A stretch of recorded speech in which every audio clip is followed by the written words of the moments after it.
Hello. Hi. How's it going? Oh, good. How are you? Good. Welcome to the next episode of the BRIO in the Box podcast. Today on the table, we have the Element electrolyte supplements. We carry them at the gym. Very popular. And we're coming up on the super hot and sweaty time of the year. So definitely need to make sure you're managing your electrolyte intake, sodium being the big one, but also potassium and magnesium. We love Element, the company, the product. Very low sugar. They're tasty. Yeah. We have grapefruit back in stock. Best time of the year. Yeah. When they released the summer grapefruit. It was a limited edition flavor last year, and we hoarded a bunch of it. Yeah. And then we ended up, because we had it available for sale on our website, shipping it, all across the States and stuff, because people figured out that we had some and no one else did. Yeah. So we have stocked up on the grapefruit again. Yeah.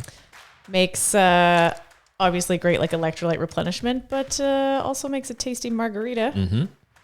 And then lately I've been adding the mango chili element to a batch of guacamole. A little salty, a little sweet in there. Super tasty. So It's good. highly recommend.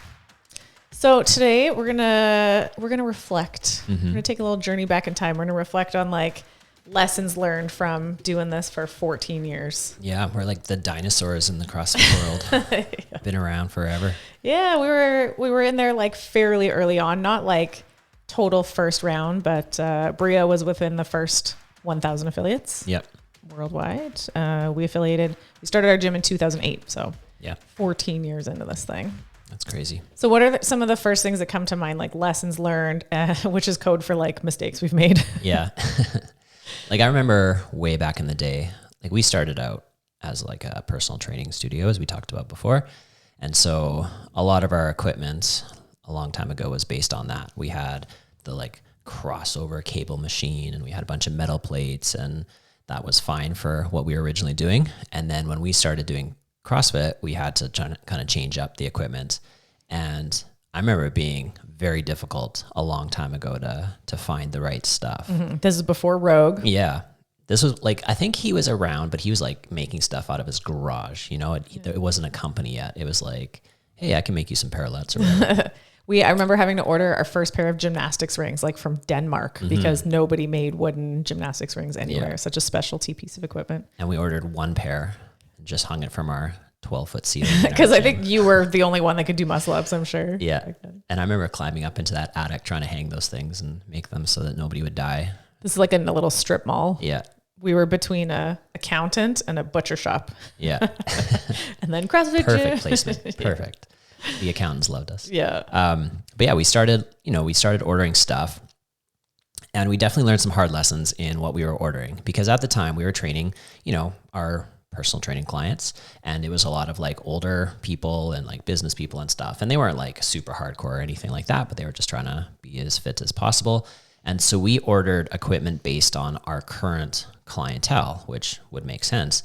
But we ordered it based on what their current abilities were, not what their potential abilities were. So I remember the first time we ordered medicine balls. We did get the Dynamax balls, which were great. We still have them, and we still use those same ones. But we ordered a bunch of 6s and 8s, and then 114 for you and 120 for me.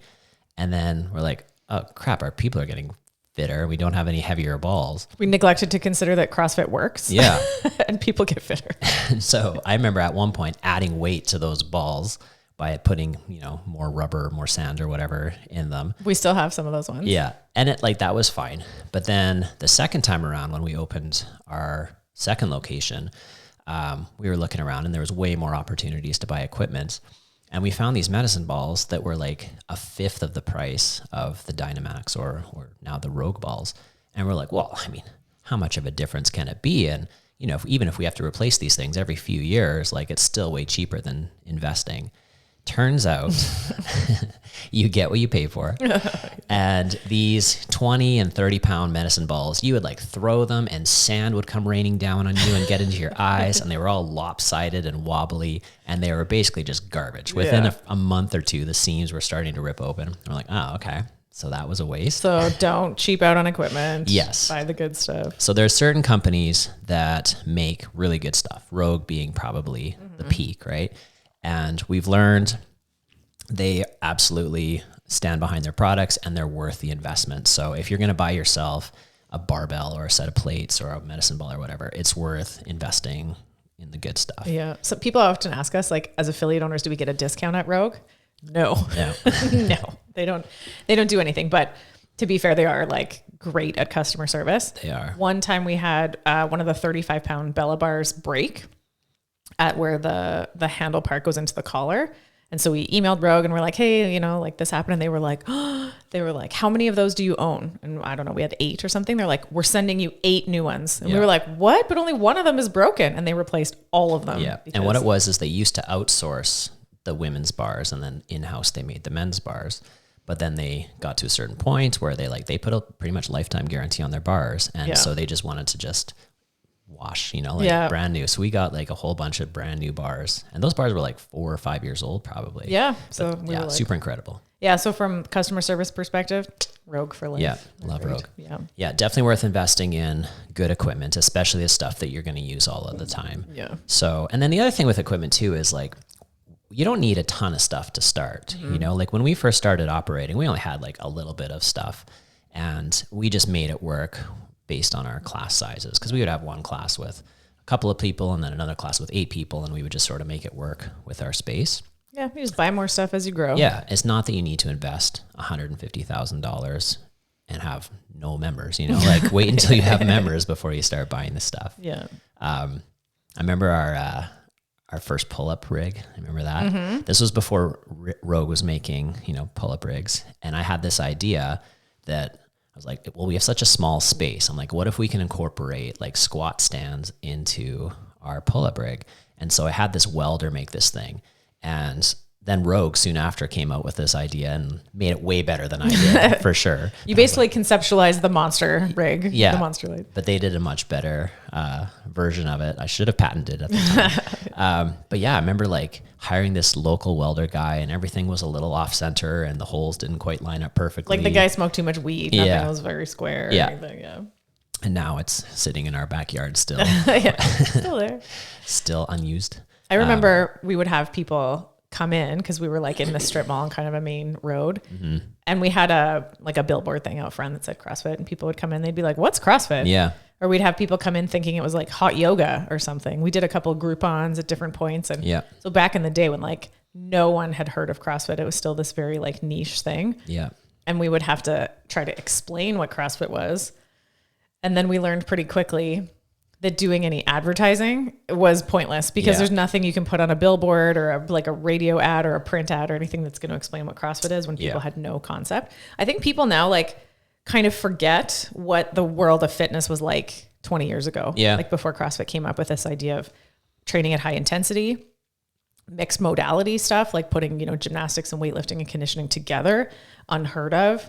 And then like group training, we kind of take for granted now. There's so many different business models that have like adopted / you know, co-opted / stolen the CrossFit idea of training in groups, right? There's lots of imitators out there. But yeah, back in the day, it was like, you had to explain like, hey, you're going to like work really hard and you're going to like do a lot of different things. And, you know, you're going to feel like you're dying, but like also you're going to love it. And people would be like, what? So, and even still to this day, we don't do any advertising. No, none. We've never really had any success. And like you said, it's just because like, how do you convey what we do in a billboard or a 30-second radio clip or whatever? So we've tried a few things and never really had a lot of, you know, success with it. The one thing that has worked very well is we call it our Bring a Friend Day or our free trial day. And, you know, a buddy comes in with one of our members and we let them try an actual workout. And, you know, we've had lots of different versions of how we did Bring a Friend days. I remember having a Bring a Friend class, and it would get to the point where like 40 people would show up because it was only like once in a while. And there was one class and they were like, okay, we need to now switch that to a Bring a Friend day. And that way we can spread it out throughout the day. And then, we've played around with all kinds of different programming and stuff. We generally try to keep it like pretty straightforward stuff so that we can quickly teach new people what to do, but still get a good taste of the type of stuff we're offering. So they can experience the coaching, the community, the feeling of working at high intensity, but not too much. Yeah.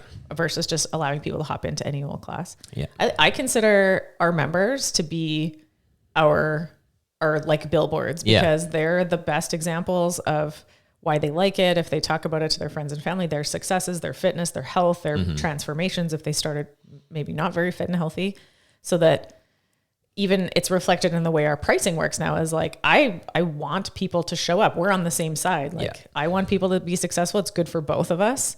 If you say you train at BRIO, you should be getting fitter. You know, that's like how that works, versus kind of the old school gym business model is like, get as many people to sign up as you can and hope that none of them show up. Yeah. You're like, that's the opposite of what we're after. That our pricing structure now for new members rewards them showing up consistently. They get money back if they come in a certain number of times in their first month and their first 4 months. And, because we're on the same side. Yeah, it's funny with traditional health clubs. They have so many members that have signed up that if they were all to show up, they wouldn't have a room for them. Yeah. But their goal is to like get you to sign up for like a 3-year contract or whatever and forget about it and continue to pay even though you never show up. And that's the opposite of what we want. And that interaction's a little more faceless, right? Because you're just a member of like some corporation, whereas a CrossFit gym is like, we get to know everybody. It's face to face. It's person to person. For that reason, we learned we don't do contracts anymore. Yeah. Because we suck at enforcing them. We're too nice. We've done contracts in the past, and you just get to be friends with people or whatever. And like, you know, they sign up for whatever, a year or something, and then they get pregnant or they have to move or whatever happens. Yeah. So you're like, no, it's cool. Like, don't worry about it. It's all good. They were on a discounted rate because they agreed to pay for 12 months, but now they can't after 6 months. And you're like, like that's kind of wasn't the deal. But so we just took that out of it. Our memberships are super straightforward now. Yeah.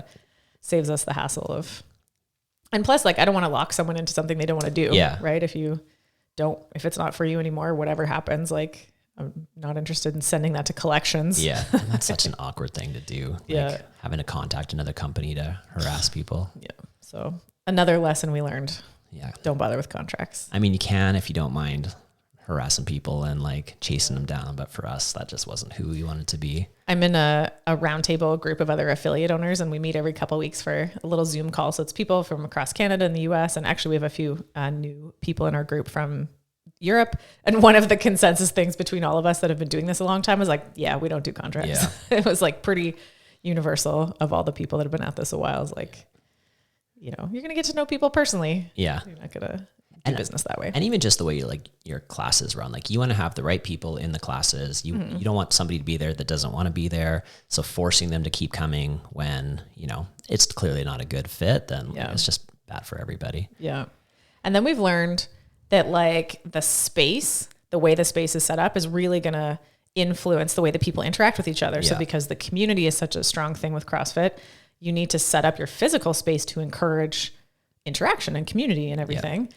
We are famous for rearranging the gym, like, I don't know, 87 times. At least once a year. Like what got us reflecting on this topic is June 1st of this year was the 10-year anniversary of us moving into the current building that we're in. So we've been there for a decade now. It's 4,000 square feet. So it's like medium size as far as CrossFit gyms go. It's not huge. And so we've, over the years, rearranged things 11 billion times. Yeah. We started out in about 1,500 square feet, and that included like 300 or 400 square feet of bathrooms. Yeah. So we were really in a small space, and we had to rearrange every day. We rearranged something because we just had to make room for the barbells or make room for the rowers or whatever. And I remember moving into that bigger space being like, this is more space than we'll ever need. And it's so huge. And then now we're like, oh shit, like we need more space. But I remember when we first started, we had this gray flooring and we brought it with us to our new space, and we hadn't received the rest of the flooring to fill the rest of the space. So we just had this big gray square in the middle of the gym. And it was funny because people would come in and they would set up on that gray square. And so there'd be like, they would be super close to each other. 9 or 10 people crammed into this one little square, and then a bunch of like bare floor all the way around the square where nobody was using it. And we're like, guys, spread out. It's okay. You can be on the concrete. It's fine. And then as soon as we had black flooring around the gray square, people would start to like, you know, section themselves off more appropriately. But even walkways, like we would have a gray floor square that was kind of like a walkway in towards the gym, and people would like walk right up and down that square and never go off to the sides. And it's amazing how you don't even think about it. You just sort of like follow the direction, you know? Yeah. We're like ants following each other in a straight line. And then, you know, you fast forward to COVID times and a tape line on the floor all of a sudden made everybody like, don't let your barbell cross my line. You stay in your square. It's like an electric fence. Like. Yeah. So we moved into that building June 1st, 2012. Within like about a year or two, we went from being like, oh my God, this is so much space to like, holy shit, we could use more space. Yeah. 2014, we bought the building that became BRIO West. So it was on the total opposite side of the city. That space was cool. It was the old roller rink. If anybody is old enough to remember Saints roller rink. So it was like nice, big open space. And it had been a Globo gym and they had put an indoor track. So kind of up on this elevated mezzanine that had a 100-meter track that had turf on it. So that was super fun. We could do all kinds of cool like running and sleds and prowlers all year round. Yeah. The building was 17,000 square feet. So at the time, it was the biggest CrossFit gym in Canada. Yeah. It was 4 times as big as our other space. Like it was massive. Huge and great for like, we did competitions. We hosted a competition called Smash Fest for a few years. The holiday workouts, like the Stat Holiday Mondays and stuff, where everybody would come and train at once. The Open was great. The Open, yeah. Like, so those big event days was like so fun. Yeah. We had the playground was inside. Kids could come and play. They'd rip around on the track while the parents worked out. But then kind of the day to day, like if you had a class of like 8 or 10 people, which is normal, in that giant warehouse felt weird, right? Because you'd be like 30 feet away from the next person.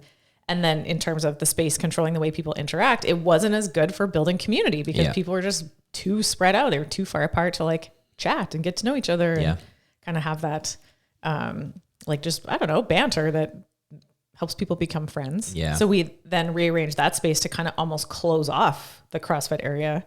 To keep people closer together, actually. Yep. Yeah, it was an interesting, experiment, I guess. Yeah. I feel like in a space like that, if you can have multiple things going on at the same time, that's great. But we've always just loved CrossFit, and that's always what we've wanted to do. And classes has been our main jam, and we've always tried to keep the coach to athlete ratio low. So, if you're not doing a 50-person class, 16 or 17,000 square feet just feels weird. In all the ways we've rearranged the gym, I would consider us like weird little psychologists conducting experiments and then observing the results of how people interact. So, you guys are our lab rats. Yeah, thanks for being our lab rats. We kind of figure it out. And then also there's just like the functional needs at various times. We've had, the weightlifting team trained at BRIO, and then we had kids programs, and then, just like different needs. And then COVID happened and like things evolve over the years. So I think one of the things we learned from having BRIO West was like bigger's not better. Yeah. From like trying to grow the business bigger and then physically the space bigger. There's that whole Dunbar's number, right? Yeah. 150 people is sort of the maximum amount of people you can really have a relationship with. Yeah. You can know lots of people by name, but anybody above 150, it's really hard to keep a good relationship going. And, there's plenty of CrossFit gyms out there that have hundreds and hundreds of members. And they're just set up differently than we've always been. It's always been like you and I were kind of like, we know everybody and we have a relationship with everybody. And we've discovered over the years that keeping our membership number in and around the 150 to 200 range is just a good fit for us. We can have a relationship with everybody. We know them. We know where they're at, and they know us as well. And anytime we've ever gotten above that or started splitting ourselves up between multiple locations, you just start to lose part of that. Yeah, you lose a little magic of the community. I think so. We learned it all came to a head after we had Dash in 2016. And then we were like, oh my God. Okay. So like, the gyms were on opposite ends of the city. We were always in different locations. And then we threw this baby into the mix and we were like, ooh, something's got to give here. Like if we're ever going to see each other or see our kids or have 5 minutes to work out, something had to go. So then we sold BRIO West. Later, that's the same year that Dash was born. Yeah. And took a little bit off our plate. And I was, that was hard for me. I had a really hard time closing and selling that building. But in the end, it's the decision you have to make for for sure mental and physical and family health and all that kind of stuff. But and those of you that weren't around, just to give you an idea of how intense we were living, we were hosting a competition, the final Smash Fest, basically 2 weeks before Jocelyn was due.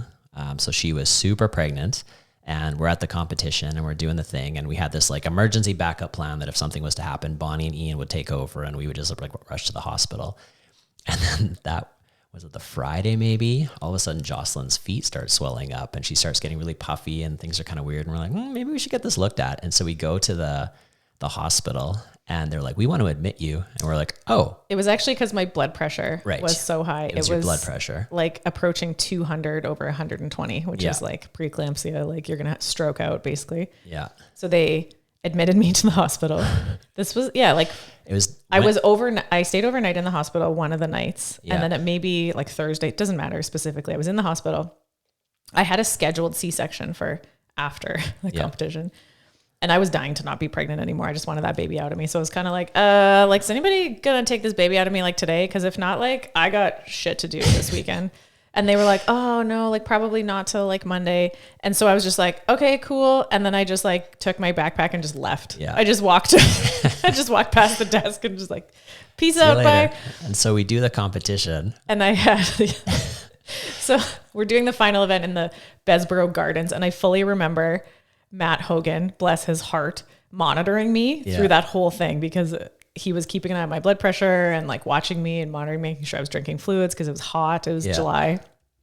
And I went from the Bessborough Gardens directly back to the hospital. I didn't even go home. Yeah. And then pulled the baby out. And then they took the baby out. So then, sometimes you look back on things, you're like, that was maybe not the smartest way to handle life. But I'm like a FOMO person. Like I just like can't say no to anything and was unwilling to like admit defeat or like, admit that I couldn't do something just because I was pregnant. And anyway, he's fine. It's all good. He's all right. I'm all right.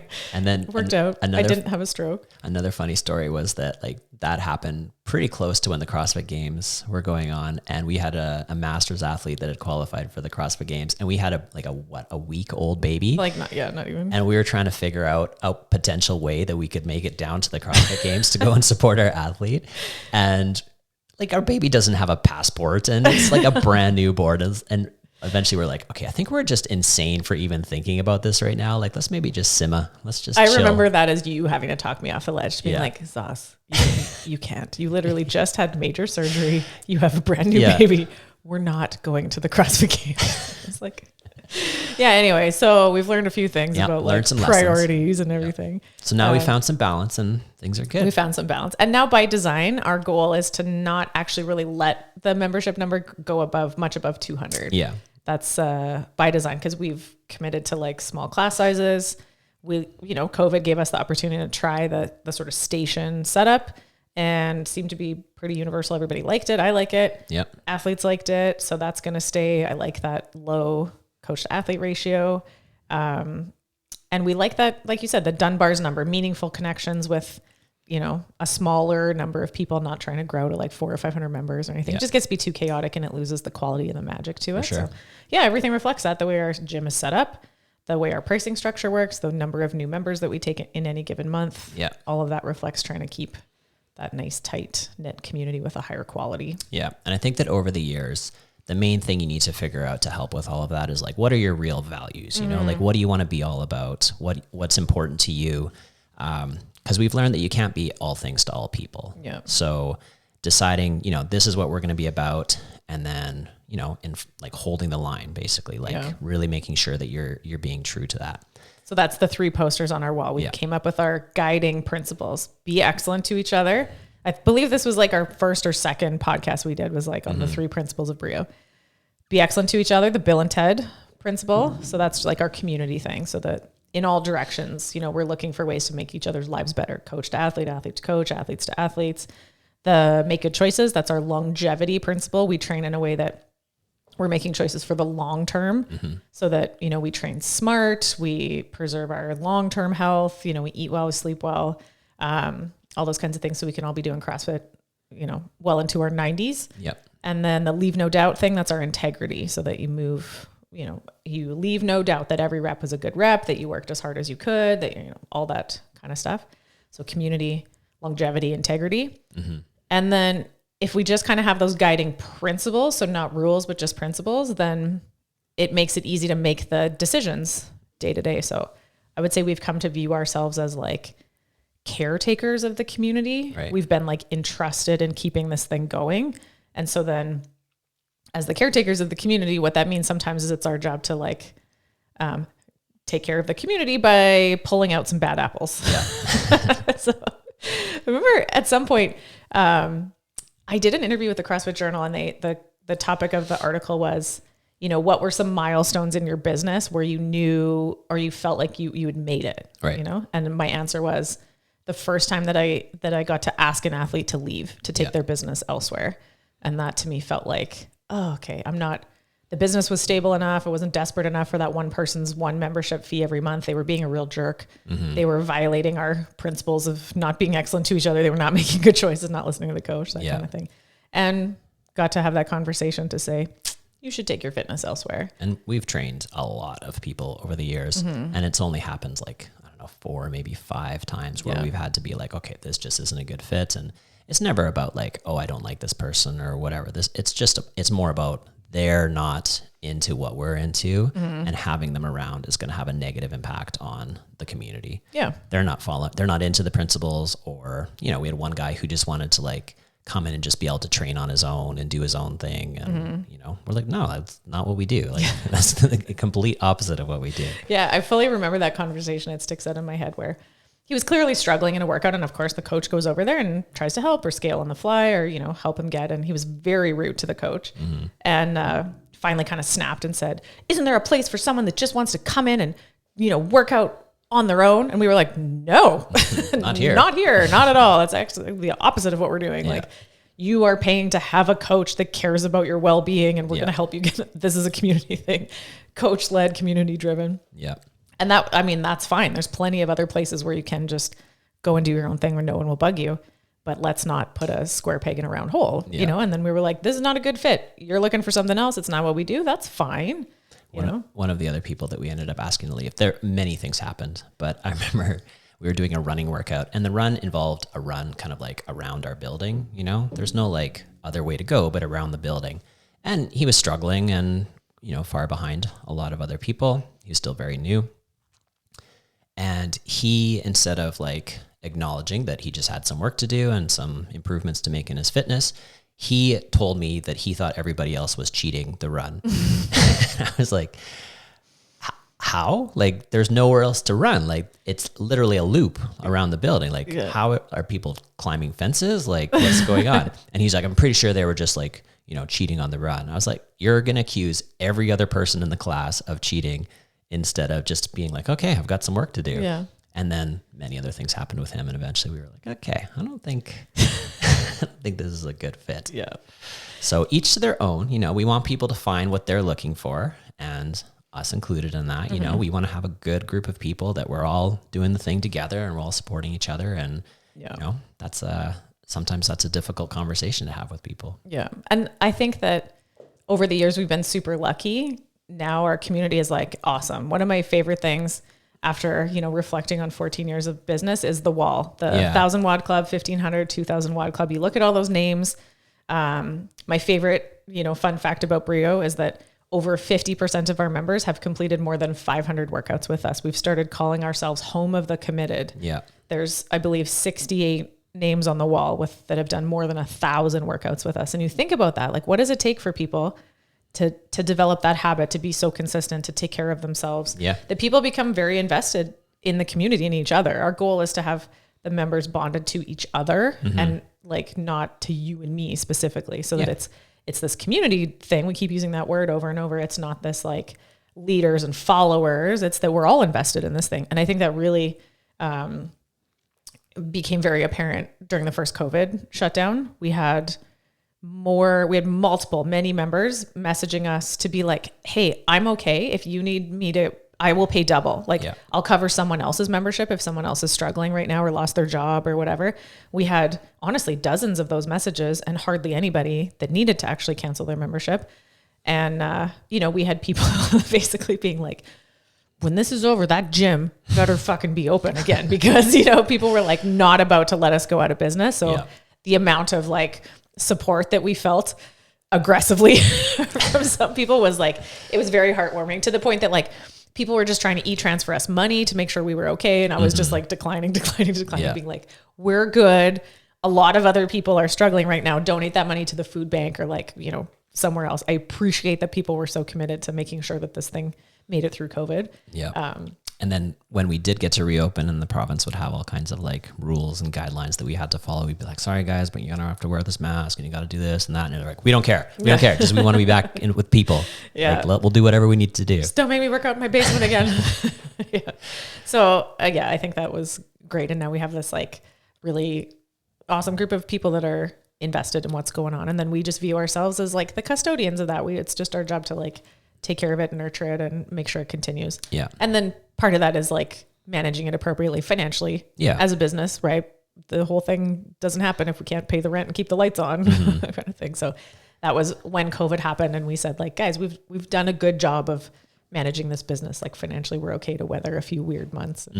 And then we did really just get lucky that we live in Saskatchewan. And we were able to continue operating. I know most other affiliate owners were not so lucky. Yeah, they were shut down like multiple times.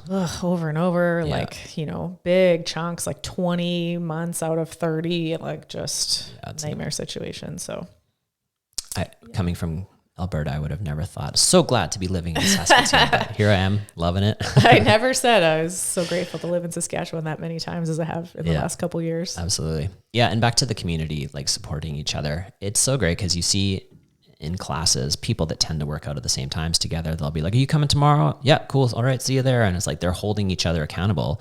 And these are people that are like strangers outside of the gym, right? They didn't know each other ahead of time. They just built that relationship within the gym. And now they're holding each other accountable to show up and do the work. And, you know, it's such a great thing to have. Yeah. And we've had people make friends to the point they like go on vacation together and they like hang out outside the gym. Like, it becomes a real like social hub. And, you know, this is part of like mental health stuff as well, where it's so hard to build relationships and have those sort of bonds outside of like when you're done school, like where do you meet people, you know? And it's such a great role to fill is like we're fostering the building of relationships and helping each other with their like, you know, social bonding, I guess. Something that's well known in like psychology and like organizational management is that people bond in situations of struggle and when they feel vulnerable. For sure. So if you ever have to do like a stupid corporate team building thing, I came from that world. I hate that stuff. But it's always like, I remember when I used to work for this investment firm, one of our like icebreaker things was they partnered you up with like 4 people from different departments and we had to do like an air band and perform in front of everybody else. Yeah, you see why I hate that shit. Oh but it was like they're trying to create these artificial conditions where you feel stupid and kind of embarrassed and vulnerable, but then you're just kind of like, all right, guys, well, we're all going to feel stupid and embarrassed together. So now we're friends. You know, it's like, it works. And, you know, same thing in like military training situations where they're vulnerable and they have to rely on each other. And then CrossFit is kind of like that because, man, we're all going to take turns. Some days I'm going to be the fastest. Some days I'm going to be the freaking worst and the last place to finish. So that's part of kind of your contribution to the tribe is like you show up on the days when you're not good at this stuff and you take your lumps being the last one to finish. And, you know, and then people get, I think we've sort of talked about this before, the like sensitivity to social loafing is like, oh, if you only show up on the days where you're just going to do stuff you're really good at, then people are like, or worse, if you start to cheat and cut reps and short range of motion and that kind of thing, then people get really upset about that kind of stuff. Even though it doesn't personally affect any of us, it really bothers people. I know. When you have a cheater in the group. Don't be that guy. Yeah, we try to shut that down as much as we can. One of the things we had to do with my corporate stuff when I was in the restaurant was they called it being present with somebody, and you had to stand facing somebody and your noses were about an inch apart and you just had to stare into each other's eyes in silence for like minutes. Like it was a long, uncomfortable time. It's obviously pre-COVID. Well, yes. It's the opposite of social distancing. So I'm just standing there staring at somebody. You're not allowed to talk. You're not allowed to like whatever. You're just supposed to like be awkwardly close to another human. It was so weird. That's so weird. I would much rather just do thrusters and assault bike with you guys. That sounds way better. For sure. That's way better. Oh my God, that's funny. I would say one of the things that's kept us engaged in doing this all these years is just that I would consider a strength of ours is that we're always willing to try new things. Yeah. And so that's what keeps it interesting for us too, is like we're continually tinkering and experimenting. you know, everybody knows you love a project. You've always Yeah. got something on the go at the gym, but even just like different ways of doing warm-ups, different ways of programming, different types of equipment, and experimenting with different weightlifting programs, and just like all kinds of stuff. So continuously trying to improve, Right. which means you've got to try things. I would also consider us good at abandoning what's not working. For sure. So we're definitely not those people to be like, well, this is just the way it's always been done, so it's just the way we're going to do it. Yeah. But we're always tinkering with stuff. Yeah. And like, you need to find the things that you're into that make you passionate about the job. And then you also need to figure out what your athletes are into. We've always said that year to year, our gym is different, right?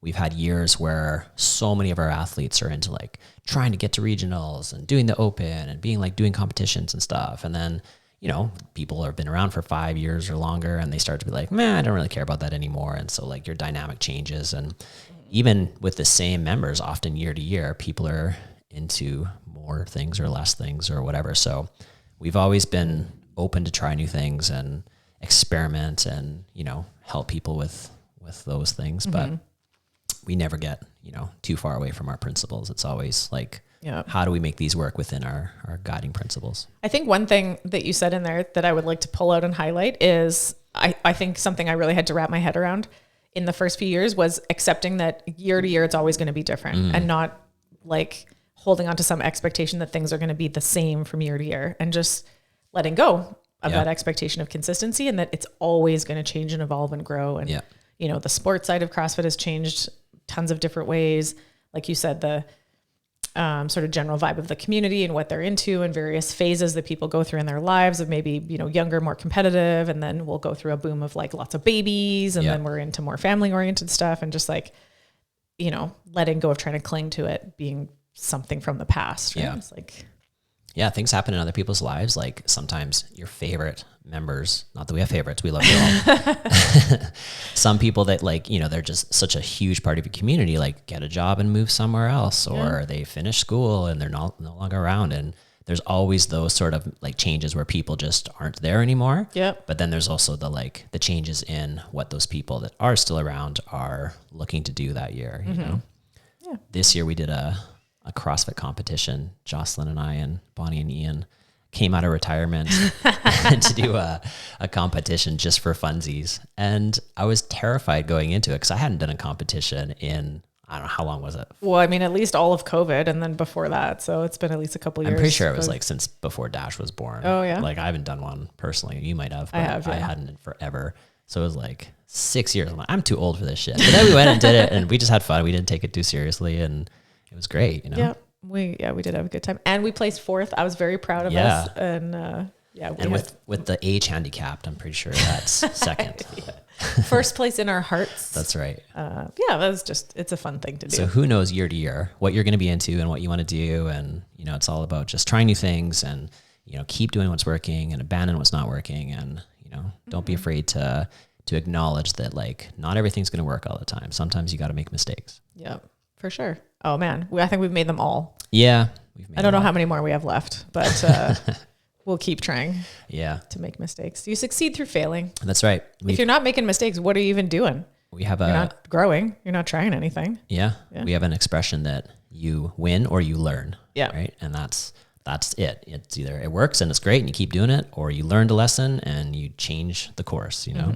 We really try to instill that with our kids, Atlas in particular, because he's getting into like a competitive level of sports and stuff, and go, man, you just win or you learn, you know, if you have a competition or something doesn't go well, you learn. What do you need to do different? You take that back to your training, you know, you try to change, you win or you learn. All right. So it's been a fun 14 years. Here's many more in our future. More. I wonder how many more years it's going to be. Okay. So I'm 38. So I plan to live to be like at least 100. So like lots more. At least 100. Wow. At least 100. So I would have to be 105 or you're going to be widowed. Yeah. I can't do this without you. So you have to be right 105 if I'm going to make it to 100. I think some of the decisions I've made in the past will limit. You've limited some of those end years, maybe. Sacrificed a few of those for some of the fun years. It's funny because we talked a little bit about age in the past where, you know, I'm almost 44 now. And I remember like before I was 40, thinking 40 was super old. And now looking forward, I've realized now that age is just a number. It is what you make of it. Yeah. But I remember in previous years thinking like, I don't know if I can still be a CrossFit coach when I'm 50. You know, that just seems like a weird thing to be doing at the age of 50. But then like along the years, we've made all these friends like Freddie Camacho, right? Yeah. Where he's like 55 or something. And Yeah. he's a kid at heart, you know, he's just like, there's like, he was Super coaching, fit, crushing it, he was coaching CrossFit up until they moved. And, I was lots like, of the seminar staff, like the long-term Yeah. people. And like if CrossFit isn't the fountain of youth, I don't know what is. Some For of sure. these people, you would look at them and you would never in a million years guess they're over 50. Yeah. You know, one of the OG seminar staff, Chuck Carswell, amazing guy, amazing coach, is over 50 now. Like, Yeah. it totally changes your perspective on aging. It really does. You know, you get to 30 and you're like, when you're 19, you're like, oh God, 30 so old. And then you get there and you're like, no, it's not. And then feel you're the same. You're 30 and you're like, God, 40 so old. And then you Yeah. get there and you're like, nah, not really. And then you get to 40 and you're like, 50 so old. Then you get closer to that. You're like, nope. Yeah. You know, That's definitely a big realization I've had is age is just a number and it is what you make of it. But Yeah. I was going to say, 50, I'll probably still be a pretty good qualified coach, but I don't know, at 100, I feel like we're pushing it. Well, we'll see. We'll try. World record oldest CrossFit. Can you imagine? Oh my God. Okay. Well, looking forward to the next 60 years of doing 60 this. plus years. All right. Bye guys. See you in the Bye, next guys. one.